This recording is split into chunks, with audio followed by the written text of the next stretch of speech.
Hi guys, welcome to my channel. I have a quick word. It was something that came uh, when I was doing my devotion. So it's not like a prophecy. It's a word just to elevation that I got when I was reading a word that I wanted to share. I was reading from Genesis 18. Let me open so I don't give you the wrong. Genesis 18 verse 1 to 15, and it's about Abraham. And when the Lord visited him, he was sitting down, and then suddenly three men appeared standing beside him, and then he said, "Oh Lord, if I found favor in your sight, please let me at least entertain you." Like, I'm just summarizing, at least let me find something to give you, like even water, because if it says let me just even give you a glass of water or something.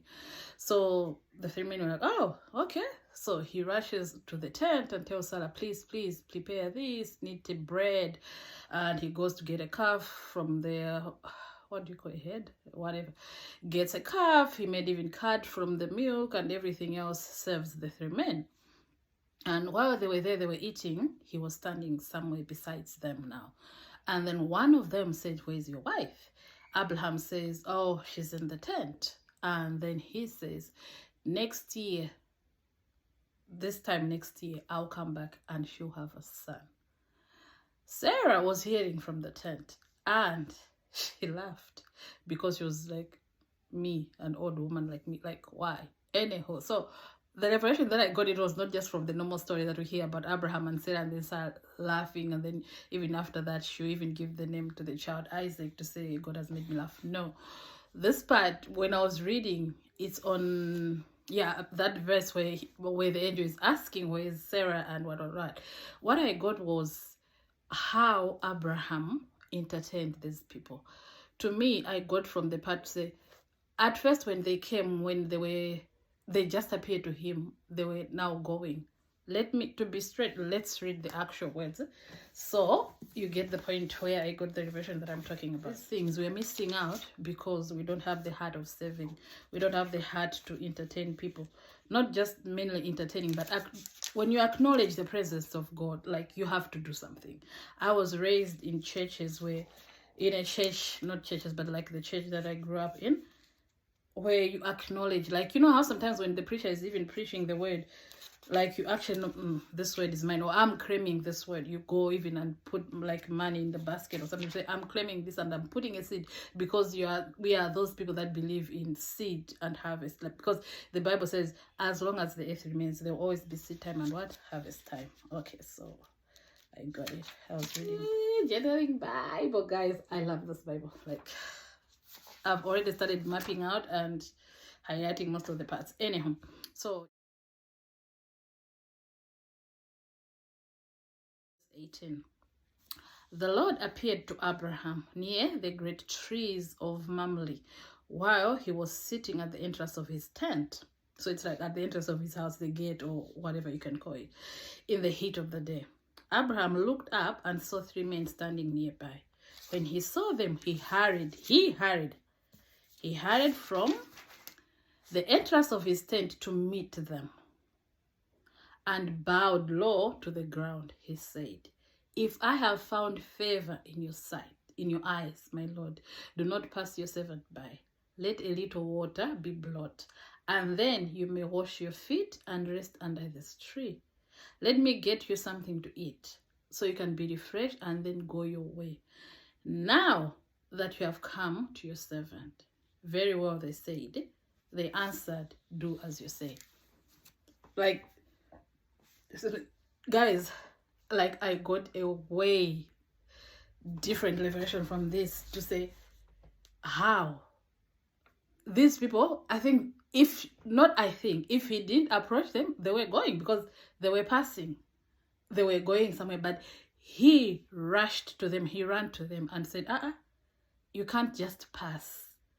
If I found favor in your sight, like, if you have made yourself known to me, like, because other people would have just said, 'Oh, three men are walking,' but he knew these are not ordinary men. He realized that this is God. This is the Lord. Because he kept saying Lord, and he even went to bow down. He went to bow down, and that's a sign of worship to say, Lord. They could have just gone, or he could have, but then even the Lord made his presence known to him, for him to even recognize that this is God. He recognized that these are not ordinary people. So he recognized that. And after recognizing, he went ahead to say, I have to serve you. Like, you can't just go, you can't just pass my house. Like, I remember I always laugh. I was even telling one of our pastors when I went to see him, because I had bought some few groceries and some things when I went to see him. I was laughing because I was like, oh, by the way, you have to come to the car with me because I've brought you some little things. And he was laughing, oh, thank you. What? I was like, yeah, because my mom, my late mom, because my mom passed away, my mom told me that you don't go to a servant's house empty-handed. Like, that's just a principle that she had. I don't even know where she got that revelation or the teaching that she got, but then she, instilled that in me. So even me now, I know that if you're going to a man of God, you don't just go. Like, you have to bring something. It's not a must. I'm just saying, like, some of these, how we miss out on things, is some small revelations that are there that we miss out on other things. Abraham was already promised a child, yes, because some could have said, oh, but he was already promised a child, he would have had, but then many years passed. And not just that, he even had to entertain this, and then now it was after they have eaten, they were eating. This one of them says now, oh, where's your wife? Next year, this time I'm coming back, she'll have a son. Like, guys, let's not miss out on what God has promised us. But then it's also about faith. What has God said? The main thing is, what has God said to your life? And what is the promise that God has said on you that you have to keep on? And you have to know that I'm not with the other people. I'm not going to let whatever it is I'm going through keep me from receiving from God and acknowledging his presence and let him know that I'm still waiting. I'm here. And I really love, like, for some weird reasons, I think I have to do this on another video because I already see like the time is going.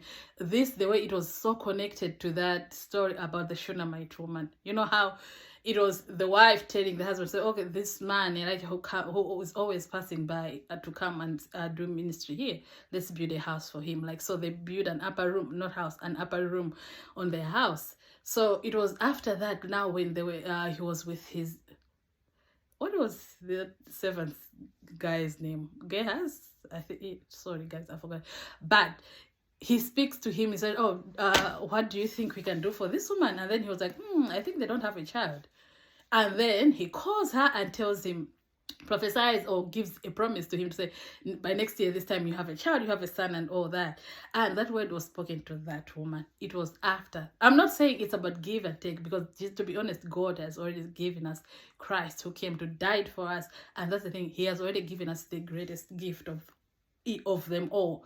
So it's like, guys, let's not miss out on our blessings, on the things that God has promised us because of the just wanting to be ordinary people on this earth. Let us, I don't know how to say, let us put that thing out to say we are the children of God. Like, we have that thing on us that I'm waiting on God. I'm waiting on the promise that he has for me. I'm waiting on the word that he has said. Because it's not just about me not being, what can I say, reaching the goal or whatever, because we have to have that relationship that you trust God to say, it's him. It's not just me. It's not whatever I'm passing through. I trust you to know that whatever it is, you're here. And we have to reach that point that we're having this connection, this relationship with God, to actually reach that point, like how Abraham was, to know his presence. So, this is not ordinary presence. I'm in some other place. This is not an ordinary presence. So you have to be there so you can receive your word.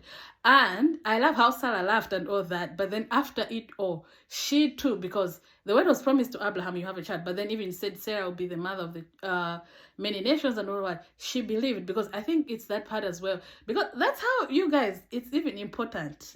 These people that you choose to be your life partner. I'm praying that God, I'll have a right partner for this life, because even your partner has to be someone who knows the way that is on your life, guys, like the vision, the purpose for your family. Because now in Hebrews 11:11, it says that Sarah believed, and because she believed, she ended up having the child because she believed the one who said the words that you have a child. Let me read that. You see, I always forget the exact words, but Hebrews 11:11, Genesis 6. What is it? Matthew, Mark, Luke. It's there. Hebrews 11:11. And by faith, even Sarah, who was past childbearing age, was enabled to bear children because she considered, but was able to bear children because she considered him faithful who had made the promise. So it wasn't just Abraham, but then even the wife Sarah. Now it wasn't, even to her, it wasn't just whatever, because she laughed. She was like, I'm old, like I can't, menopause, I can't even have a child. But then at the end of the day, she remembered saying, this God has been faithful to us. Because if you can remember all those stories and the other things that happened to them when they were moving from this nation to this nation, and yeah, that other time when that one of the kings took Sarah as the wife as well, and God, they said God even closed the wombs of people because of how the king took Sarah to be one of his wife or whatever it was. But then when he said, go, the man of God is my prophet, he'll pray for you. So Abraham comes, that man comes, Abraham prays for those people, God opened their wombs, and Sarah's, guys, I just, like, this word just came to me, and I was like, I think now it's one of the things that I know how we people miss out on the blessings or the promises that God has for us, guys. I'm really excited for this. Like, I hope you have a word that you want to cling on. I hope you have a promise or a prophecy that has been said on your life. I just want to encourage you to keep on that, have that faith to say, this word is going to come, this word is going to pass. But I also want to say something, but while you're waiting, while you're holding on, having that faith to say, I know who said these words and I know who promised this word. Because it's not just about someone coming, a prophet, now to say, okay, I'm seeing this in your life, Yvonne, or someone says that. The promise is already there in the word. So we have the word that God has promised many things. Like, let's read the word. Let's be those people who know the word and have that relationship that will be able to acknowledge God's presence, will be able to know he's here, will be able to get from him and get those other revelations that we don't miss out of him. Like the way I was saying, like how Abraham entertained these people, how even that Shunammite woman did this, and then God brought forth the word that the promise that was said to them. Guys, I hope you enjoyed this, and if you do, please subscribe. So you're going to encourage me as well to know that I'm not just talking to myself with the camera in front of me, but I'm talking to people who are also finding these nuggets like really valuable as well. So subscribe to my channel. I'll really try to be posting something every week, and I'm still not decided on the day because of other things, but I'm thinking Tuesday should be the day.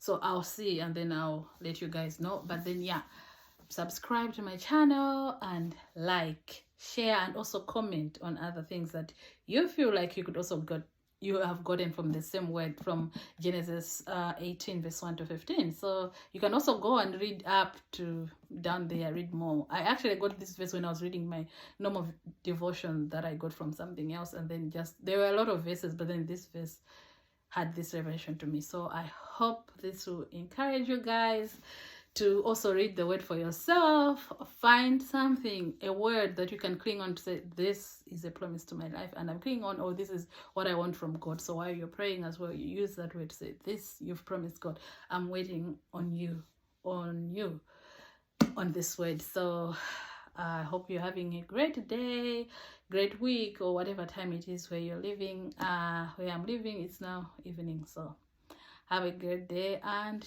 enjoy the rest of the week. God bless you.